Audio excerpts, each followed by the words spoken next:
Mais non! Je t'ai dit que c'était le premier! Mais quand on voit! On y va. Oui, vas-y! Non, mais c'est avant que c'est ce bouffon de premier. Oh là là là là, mais tu gueules tout le temps, mais finalement on est d'accord. Alors bon. Bon, ça dégage, c'était de la merde. Ça aussi. Ça aurait pu être... Le pire, c'est le putain de 2. Pourquoi? Parce qu'il est autiste. Mais le 4 est gros.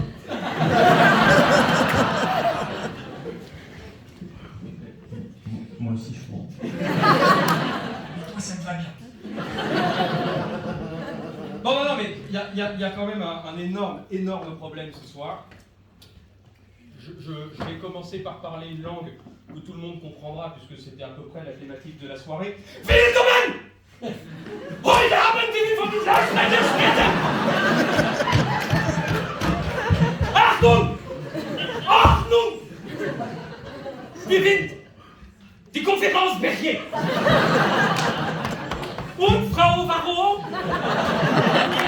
die ich mag sehr viel.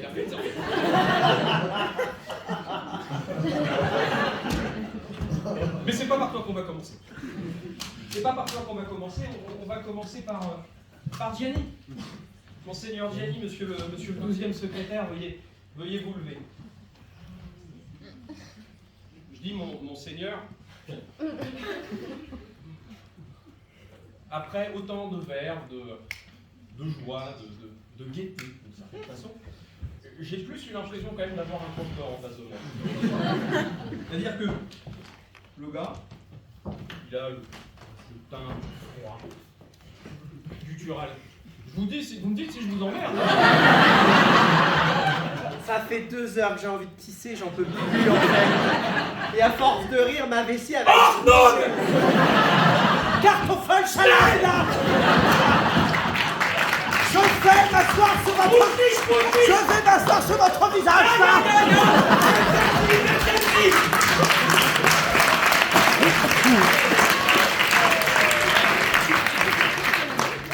Là, tout de suite, vous voyez la différence avec le 12.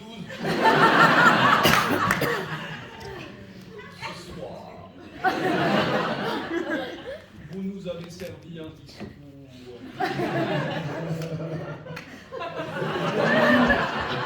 Un pamphlet. Insupportable. Non, ça manquait un tout petit peu de vivant. Et on sent que malgré les efforts, c'est-à-dire l'idée d'être un croque-mort marrant, dynamique quand même, mais bon, on sent que le business revient quand même très très vite, et c'est pas pour rien qu'il est 12, parce qu'il est du coup chargé de la trésorerie de la conférence, c'est que tu as invité tous les candidats au suicide. Et tout, on se refait pas, business is business. Rassure-toi, triste personnage.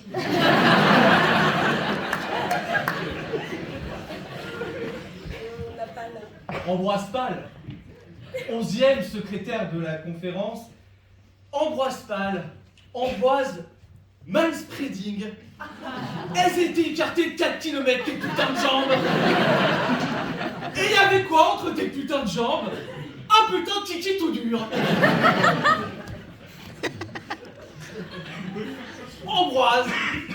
Ambroise, qui à lui seul fait chuter le cours des raclettes en France. Et pourquoi? Parce que l'intégralité des patates chaudes de Paris se trouve derrière ces 59 putains de temps.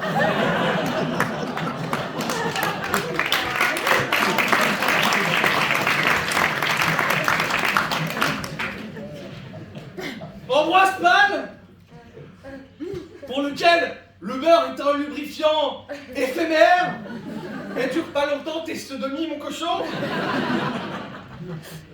qui a proposé à un candidat très généreusement une éjaculation faciale.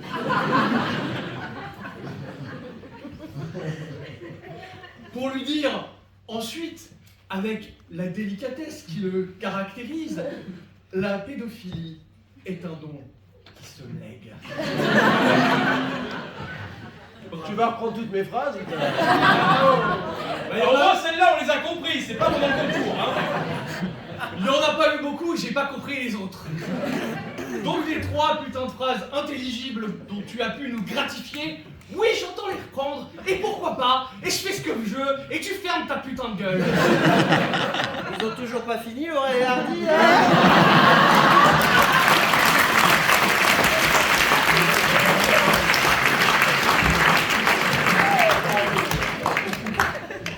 Alors, Madame la brioche dorée, je suis absolument c'est une contre-critique. Donc je vous remercierai si vous n'êtes pas en train, non pas de pisser, mais de vous vider par l'arrière comme tout le monde dans cette assemblée, de vous taire délicatement. Ferme ta gueule, ça marche aussi. Je suis secrétaire de la conférence, madame. Ambroise, tu as fini par nous dire ton CV est aussi rempli que tes couilles. Je n'ai pas tout à fait compris si son CV était très rempli ou pas. Je sais juste que le tien, petit minot de 23 ans, n'est pas très rempli. Je te prie de t'asseoir et de te taire bien fort.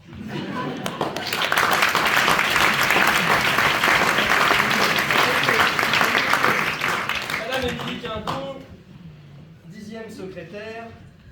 Madame le professeur. Monsieur, votre discours. Je été là, tu sais, tu l'as accompagné, tu as presque fait la lecture avec lui de son discours. On a compris qu'effectivement pour toi il y avait une nécessité dans l'ordonnancement des idées, que tu étais dans des commentaires très précis. Il fallait absolument qu'il y ait une idée directrice, que ça aille d'un point A à un point C en passant par un point B, éventuellement un point B' pour pouvoir un petit peu dériver, mais quand même revenir sur une pensée. C'est très ordonné. Ça, non, mais ça, c'est une qualité en soi. Hein. C'est pas fondamentalement marrant. Mais si, c'est quand même la Berlier, donc c'est un peu emmerdant quand même. Mais il y a une marge de progression, du coup. C'est-à-dire qu'à partir du moment où la structure est là, on peut s'en défaire. Il faut s'en défaire. C'est pour la prochaine étape. Après, il y a eu des trucs un peu étonnants, c'est-à-dire que tu nous as quand même vachement parlé de vomi. J'ai pas compris. C'est venu là, puisque c'était du coup assez dévectant hein, comme image. Ce qui casse avec le physique, avec la thématique de la soirée qui était plutôt joviale, sympa. Bon, c'est vrai qu'on a parlé de beaucoup de choses qui se passaient par derrière. Le vomi, c'était une thématique qui, pour le coup, n'était pas vraiment là. Donc, j'ai pas compris. Et quitte à utiliser du coup des images qui n'avaient pas été employées par les orateurs, bah, ça aurait été peut-être sympa d'en faire d'autres plus jolies, plus poétiques peut-être. C'est vrai que tu nous as plus parlé comme une poète que comme une poète.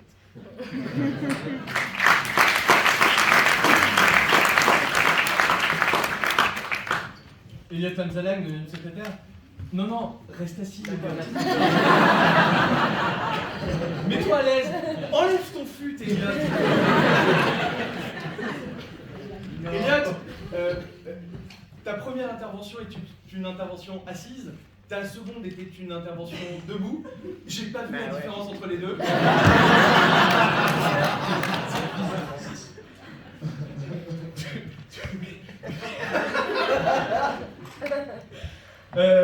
Elliot, tu m'as beaucoup surpris avec ton ton de gros beauf zadiste, altermondialiste.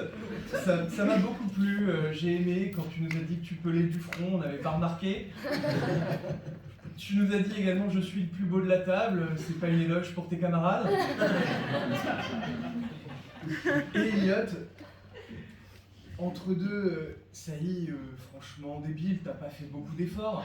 Eh bien, tu nous as présenté, Elliot, le salut du monde. Puisque tu as parlé à Khalil, qui était là l'année dernière, qu'on a bien enculé profond, et qui est parti avant la fin. Mais il est là, je suis trop heureux qu'il soit là. Bonjour Khalil. Elliot, tu as dit Khalil, mon frère. Khalil Amzalag. La réconciliation au Moyen-Orient. La paix israélo-palestinienne.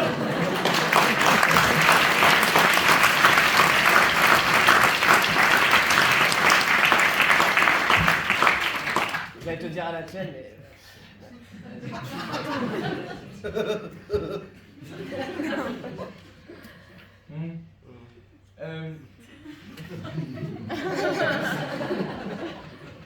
pas grand chose à vous dire, là j'ai plus beaucoup de phrases.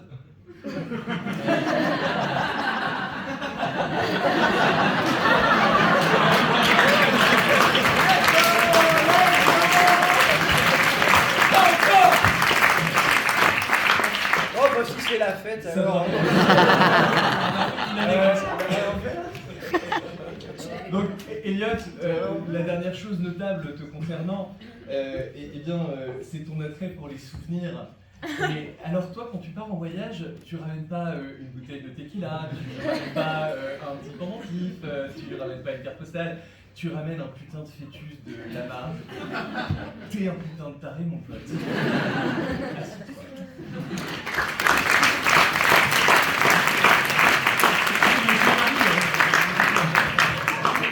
Il se passe des choses ce soir, c'est terrible. Vous étiez supposé être invité à une soirée d'éloquence. On le rappellera quand même pour la blague. Monsieur le 8e secrétaire, Louis-Joseph Ricard, comment dire? Vous avez tous vu La vérité si je mens.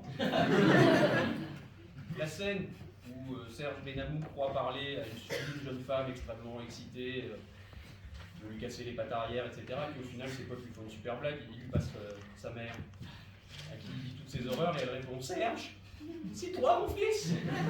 C'est un peu l'impression que j'ai eue ce soir, c'est-à-dire que je suis ton père, et je ne t'avais jamais vu comme ça. Et je suis pas sûr que j'avais vraiment très envie de te voir comme ça, parce que tu es à ma place, et que tu es ma descendance, et que théoriquement on est supposé être quand même un petit peu, je sais pas, élégant. Non, et là tu nous as fait un truc purement sexuel, masochiste, j'en ai appris beaucoup sur toi, sur tes poils, sur... Non, c'était douloureux. Douloureux. Tu as dit tout à l'heure, en parlant du coup de ta promo, qu'ils allaient te défoncer. Hein. Moi, je te dis, c'est plutôt moi qui vais te défoncer. Parce que là, tu es sur une pente qui est plus que descendante et plus que glissante. Hein, et il va falloir se redresser un peu.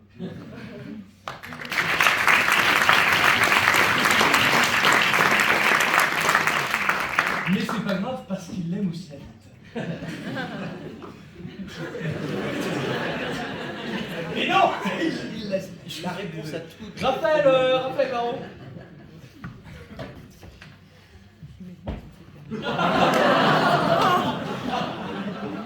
Bonjour, maréchal. Je suis secrétaire foufrard. Raphaël Faro, qui n'aime pas les blagues drôles. Vivement le retour du troisième Reich. Raphaël Faro, pour qui, quand on parle de locataires et de propriétaires, on fait de l'humour juif.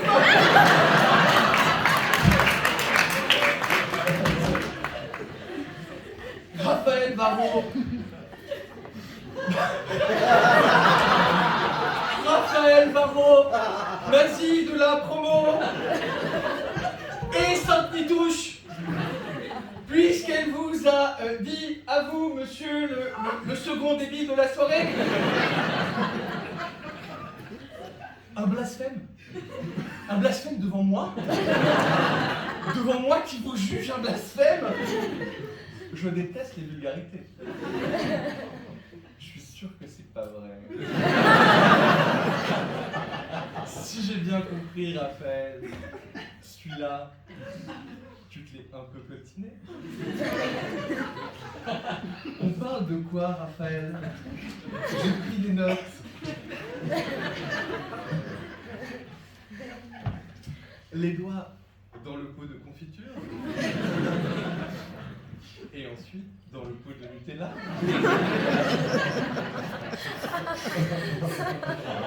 Raphaël, quel beau prétendant! Quel beau lignage de prétendant, Raphaël! Que ce puceau, un peu gênant de 30 ans, qui est toujours chez papa, et qui refuse de mettre autre chose que les doigts, il a dû en faire des choses avec les doigts!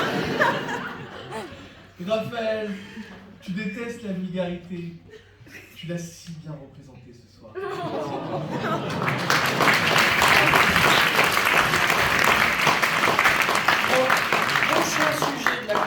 Berrier, faut-il mettre les doigts dans le Nutella? C'est un truc. Ah oui, Madame la Briochée, vous avez raison, ils ont été très mauvais ce soir, puisque c'est la seule conférence Berrier à avoir existé où il n'y avait qu'un seul sujet. Donc ils auraient pu en trouver un deuxième, et celui-là était effectivement fort indiqué. Mais passons à Madame Guillemette Desbaux. Tu veux dire Guillemette? J'y viens. Alors. Le prochain rendez-vous chez le pneumologue, c'est dans quel mois? Je sais pas si je vais aller jusqu'au bout. Alors, oui, on l'aura tous noté. Outre le fait qu'on a l'impression que tu es d'une fragilité terrible, parce qu'on a des articules en fait à chaque fois que tu parles. C'est-à-dire que, non mais, en fait, quand tu es face à nous, on te voit, comme ça, et puis à un moment donné, tu te tournes, et là tout d'un coup, on a un truc, la merde, elle est disparu. Et là, il y a un coup de vent, parce que Louis-Joseph rigole, et donc du coup, tu te retournes dans le côté, tu te revois, et là, t'as le bras de s'est complètement retourné, mais c'est pas grave parce que vu que tu désarticules vachement bien, quand le bras est sorti, on peut mettre la jambe à la place, et peu au coup, ça finit par ressembler à peu près à quelque chose de pas forcément uniforme, mais en tout cas un truc qui ressemble à ce qu'on a vu au début et qu'on voit à la fin. Donc Tu vas trop vite, tu vas trop vite, comment ça nous souffle? Alors, vu que c'est un bâtiment qui reçoit des personnes âgées, il y a à la fois un défibrillateur et aussi un respirateur. Si tu veux, derrière, on peut t'arranger si jamais il y a un problème. Non, mais bon, pour toutes les personnes dans la salle qui sont peut-être potentiellement malvoyantes, et il y en a, sachez que Guillemette Desbaux est une femme. Et que, vu que la thématique de la soirée est un peu complexe à lire, c'est une femme née femme.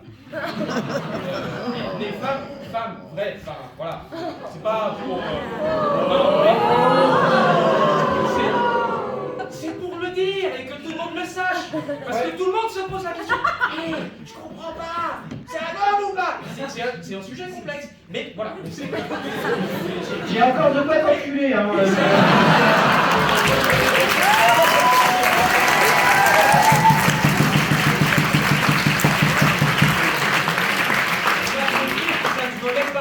On a compris. Ça s'améliorera avec le temps. Enfin bon, en tout cas, très belle voix pour une femme. Hein. On peut s'imaginer aisément à l'opéra. Non, la seule chose potentiellement du coup pour la prochaine fois, outre le fait de prendre du poids et peut-être que la gastro du retour de Colombie a à voir avec ton état de fatigue, moi je serais toi, effectivement, je me concentrerais aussi sur le fond, plus que sur la forme, surtout quand, comme je te dis, la forme a l'air aussi des articules.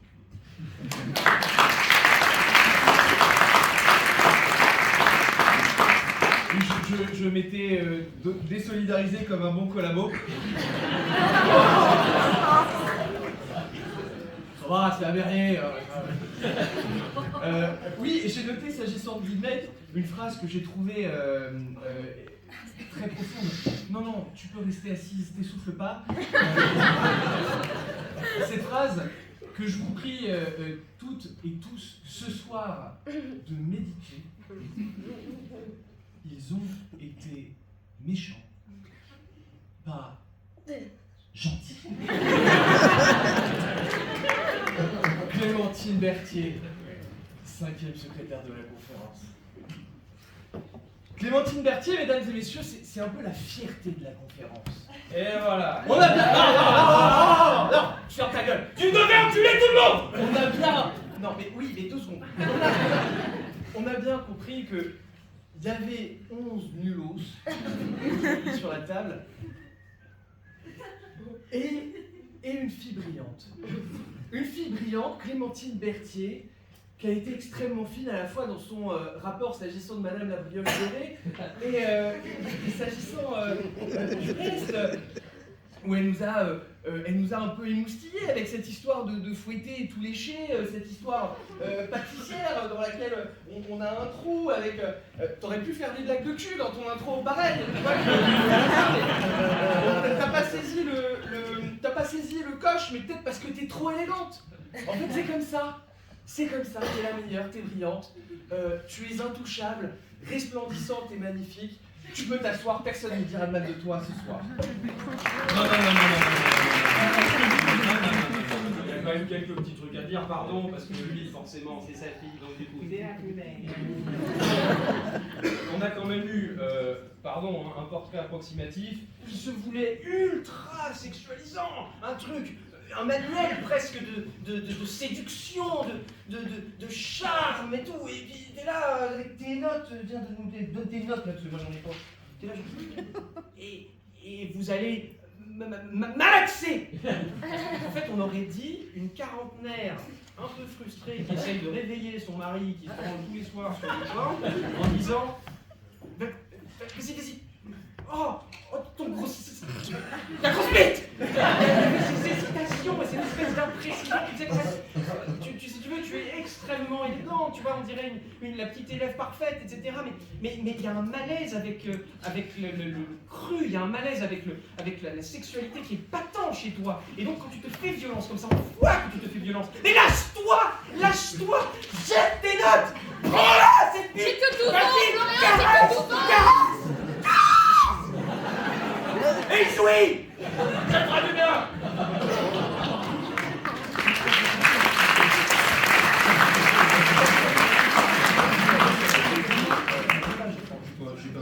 J'ai pas oublié Belay. Oui, je suis d'accord. Comment peut-on oublier Belay? Comment peut-on oublier celui qui est l'organisateur de cette soirée? Il y a 12 mois dans l'année, la première berlier intervient au bout du 3e. Tout ça pour ça. C'est quand même croustillant. Non, alors moi je suis assez surpris, Baptiste, parce que tu sais, tu dégages une espèce de bonhomie qui fait qu'on a envie de te faire confiance. Objectivement, on te voit, on a envie de te suivre jusqu'au bout du monde. On se dit, il est gentil, il ne peut pas faire de mal, il ne peut pas vouloir la cruauté, il ne peut pas vouloir blesser. Et en fait, moi j'étais au fond de la salle avec Maxou, là, et j'ai entendu les murmures des spectateurs, et j'ai entendu des trucs genre... Non. C'est pas un peu raciste. Et j'avoue que j'étais surpris, parce que initialement c'est pas vers toi que j'aurais vu ce type de commentaire. Pas vers toi non plus d'ailleurs, mais voilà. Et en fait c'est vers toi que c'était destiné. Et j'avoue que du coup ça m'a beaucoup étonné. Ça m'a aussi beaucoup étonné parce que le 4e secrétaire il doit être charismatique. Tu vois, t'es là. Bon, déjà, t'es là. On le voit, on peut pas passer à côté. Je note aussi que, heureusement, que c'est Clémentine qui a été sur les jambes de la briochée parce que, pour le coup, il y a. Non, mais il y a des. En fait, si vous voulez, il y a des contraintes structurelles sur la scène. Et alors, il y a deux choses fragiles sur la scène. Il y a la table, hein, qui est, vous voyez, mécanique, etc. Et puis, il y a les chaises aussi, déjà qui sont en sous-nombre. Donc il fallait surtout pas en casser une. Et heureusement du coup que tu ne t'es pas prêté à ce jeu. Tu es vraiment d'enculé en fait. Oui, absolument. Et fier peut-être. Donc mon cher Baptiste, écoute, la prochaine fois, essaye peut-être d'être un petit peu plus rond dans et puis bon, on sera peut-être sur une meilleure soirée. Mais en tout cas, essaye surtout de ne pas nous faire attendre encore trop.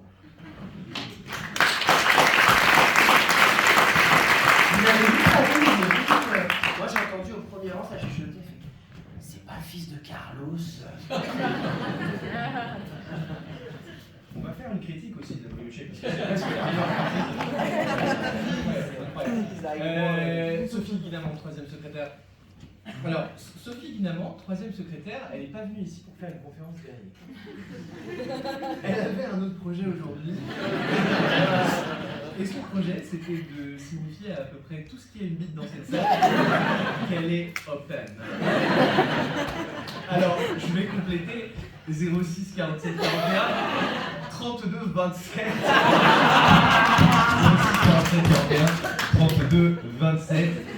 Vous voyez quelquefois dans les toilettes malfamées de quelques lieux publics des inscriptions avec un numéro de téléphone et une insert scripturale en dessous avec marqué « Elle suce gratos ». Écoutez, à chaque fois que vous voyez ce numéro-là, c'est un des numéros de Sophie Guinamant. Sophie Guinamant qui est une femme tout à fait équilibrée, puisqu'elle vous a raconté qu'effectivement elle avait été paxée avec un homme dont l'ex était enceinte, mais qui était également marié au Panama, dont le père était tueur en série, dont la fille était cocaïnomane, qu'elle a rencontré d'ailleurs dans un bordel de Bogota il n'y a pas si longtemps. On comprend qu'il n'y a rien qui marche dans Sophie Guinamant, et elle a essayé de nous faire croire le contraire, c'est-à-dire que Khalil était debout. Khalil, peux-tu te relever s'il te plaît ? Voilà, observez donc tous Khalil et constatez que Khalil est effectivement moche. Et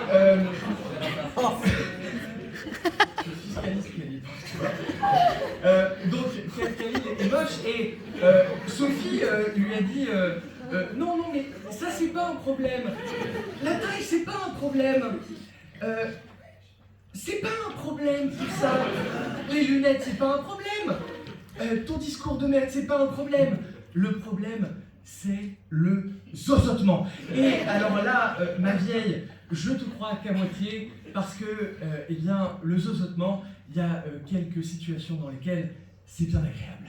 Assieds-toi.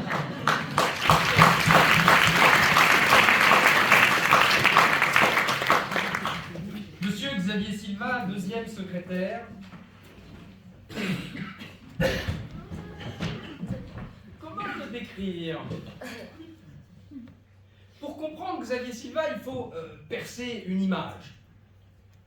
L'image d'un notaire grisonnant, avec sa petite cravate bien nouée, avec une double Windsor, le petit pull alors qu'il fait une chaleur, le petit blazer un peu triste mais élégant qui dit Toulon Jaguar, le petit sourire en coin qui te fait dire oui, les tatatum temporis, bien entendu, vous comprenez tout ça.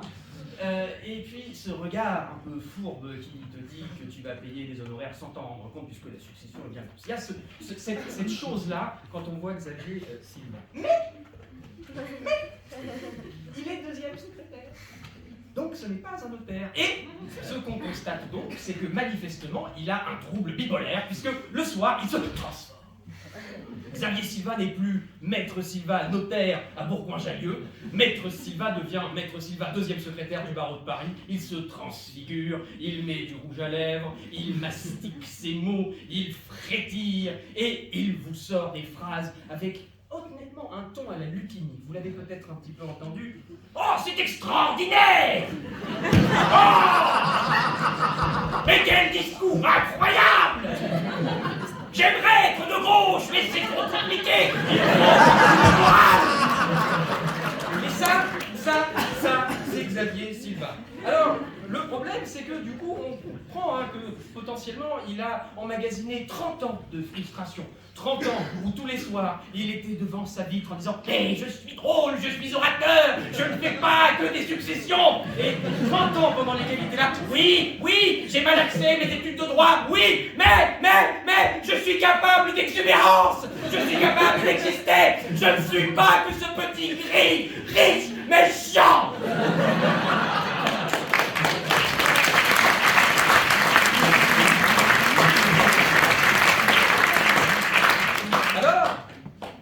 Quand il a été élu, quand nous l'avons élu, on a libéré la bête. On a libéré quelque chose qui nous dépasse tous, et qui va se déverser tout au long de l'année sur tous ceux qui viendront le voir. Alors, un conseil. Ce soir, vu que c'était la première, il a été un peu loin. Mais sur les prochaines, quand le flux baissera, ne vous mettez pas aux premières.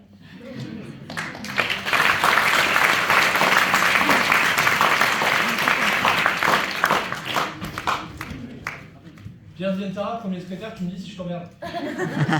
Tu peux te lever ? Pierre Zientara. Mais quel charme, mais quelle beauté, mais quelle grandeur. Être premier secrétaire et le sosie officiel d'Harry Potter, c'est la même. Alors oui, il est vrai, Harry, Mourivde, que tu as utilisé un sortilège pour ta première intervention, puisque tu as utilisé du polynectar. Polynectar. Tu t'es transformé en Jean-Marie Le Pen. Alors, qu'est-ce qui s'est passé? Est-ce l'infusion de ta voisine de 3 fois à droite ou de ton voisin de 2 fois à gauche? Qu'est-ce qui s'est passé pour que tu nous fasses un monsieur Le Pen, mâle, au demeurant, avec beaucoup de vocabulaire, mais mâle? Qu'est-ce qui s'est passé? Eh bien, moi j'ai compris que la conférence et la conférence Berrier notamment pesaient peut-être un peu trop lourd sur tes frêles épaules. Tu as voulu te cacher derrière un personnage, un petit peu comme Madame la Brioche Dorée. Tu as voulu te transfigurer. Ça va coller cette image. Moi, je suis sûr qu'à la fin de la soirée, on vous appelle la Brioche Dorée. J'adore. Et pour ton deuxième discours, eh ben, tu as utilisé un sort de l'Imperium parce que tu nous as tous rendus complètement hagards en nous balançant pêle-mêle un nombre de mots et de concepts absolument incompréhensibles dans lesquels s'enchaînaient dans un couloir complètement ininterrompu d'idées complètement débiles, les draps à fleurs de lys cachés sous le lit, Nathalie, votre amour des JMJ, les vacances arrêts, ça a bugué dans ta tête mon gars, le sortilège n'est pas encore opérationnel, tu t'es complètement planté, c'est pas grave, comme tu l'as dit toi-même, j'ai le droit, car je suis le premier secrétaire, t'as le droit d'être naze, Clémentine était là de toute manière, rassis-toi, mon Seigneur.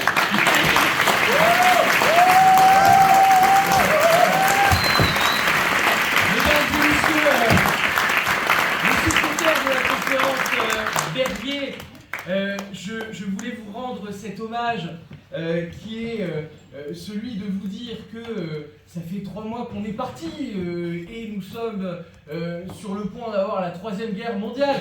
Coïncidence, je ne sais pas. Quoi qu'il en soit, tout part à volo, des compagnies de confrères sont avides de vous récupérer les mineurs, tels des pédophiles de Epstein avec leur petit cul tendre. Tout part à volo, tout se change et se transforme. Je vous avais invité aujourd'hui quelqu'un qui se transfigure, qui se transforme, qui se métamorphose. La conférence est aujourd'hui métamorphosée, changée, elle n'en est que meilleure.